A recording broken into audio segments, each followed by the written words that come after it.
Hello. Okay, so here we are. The end. It's the last chapter. The epilogue. Sad. Quite enjoyed this. So, Tom Fletcher's The Creakers.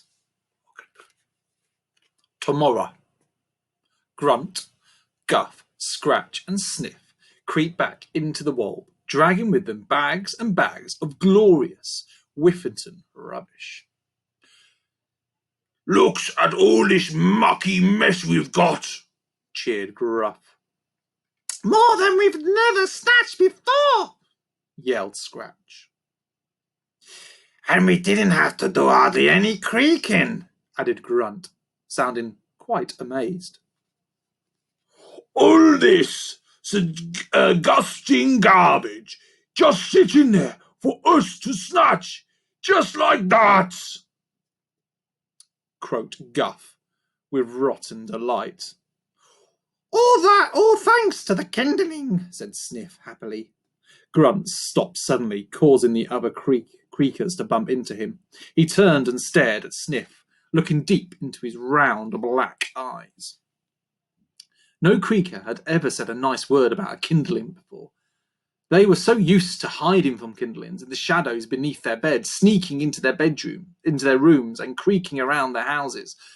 Being nice about a kindling was something new, something strange. His brain must be rotten, laughed Scratch nervously, worried that Grunt was angry at Sniff. He just needs a good slop at the tavern. No, Grunt whispered. Sniff be right. If it weren't for the kindling, this place would be all sunburned and we'd all be dusted. She saved us. He gazed with astonishment at Sniff. And Sniff saved the girl. That means Sniff saved us. Sniff kicked the ground with embarrassment, not knowing where to look. Guff and Scratch were stumped. Things were changing in the wolb, changing for the better. And looks, went on Grunt, we've got enough rotten mess in one night to last us a whole week. He pointed at the huge pile of smelly prizes they were hauling behind them. We'd not be needing to creak up every night like we used to. We'd be able to spend more time with the creakers. Spend more time with the creakers, Grunt interrupted Snuff. I've done the wrong voice. Sniff, which took Sniff by surprise, as it was usually him who did all the butting in. Perhaps kindlings not be so bad after all, Sniff suggested. They dragged the heavy load of Whiffington rubbish deep down into the depths of the wolb, clawing out rotting gifts to creakers as they passed by. They gave Mrs. Blister boxes and boxes of broken egg shells to rebuild the creaker's school that had crumbled to pieces in the wolb wake. Now thank you, she cried as she accepted them excitedly. Sergeant Gurgle and Major Curd, two wolb police officers, siphoned all the curdle off the milk to use as fuel for the wolb police cars. Claggy Maggot and Maggie Clog, owners of Maggot and Clog grocery store, collected all the banana peels, mouldy vegetables and fish bones to sell in a week or so once they'd matured a bit. Eventually, Grunt, Guff, Scratch and Sniff had delivered all the rotten delights to the hard-working creakers of the wolb below. Whiffington, as they rebuilt their creakers of the wolb below Whiffington, as they rebuilt their weird home. There were boos and hisses as the four creakers passed through. It was a real hero's welcome. Grunt had been deep in thought, his mind turning something over as they creaked through the town.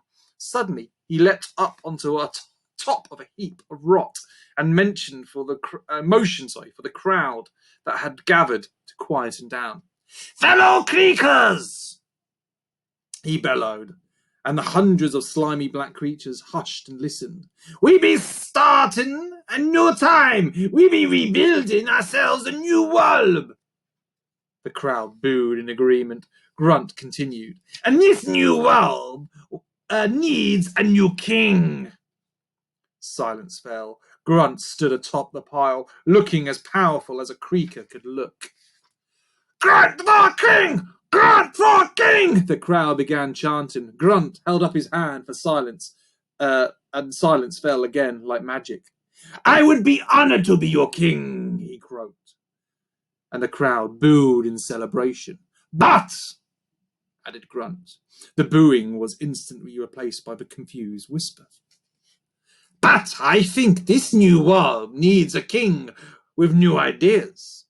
A king with a new way of thinking, Grunt boomed, staring into the eyes of his fellow Creakers. Someone who's not afraid to be different, to stand up for what he believes to be right.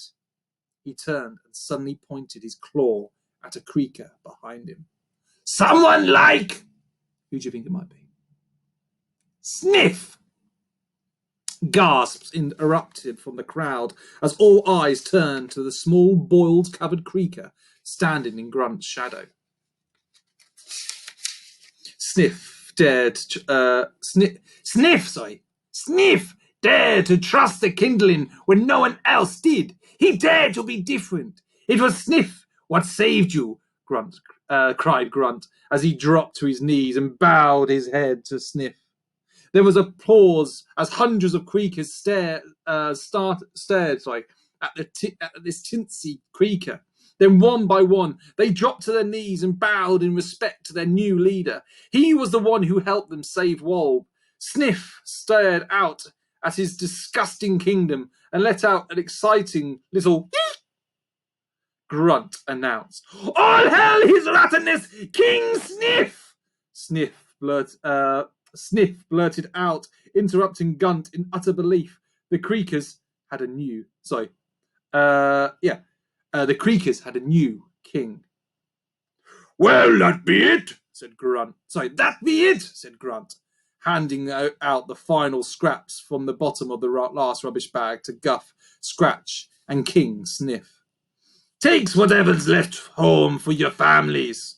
See you tomorrow, Guff said, his bottom releasing a little.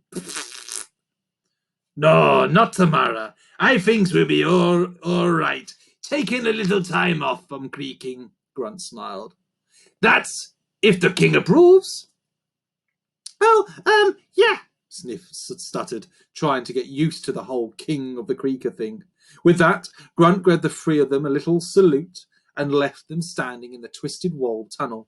He creaked all the way along the winding spider leg and didn't stop until he was standing outside a dark crack in the wall of the Wolb, the entrance to his home. The foul stench of stewing sprouts filled the air, and he took a deep sniff of his wife's awful cooking. Harm, sour harm, he sighed as he stepped inside and was greeted by the most wonderful sound in all the world. Daddy! The end. Again. Here we go. The Creakers by Tom Fletcher. Hope you enjoyed that. New one tomorrow. Bye.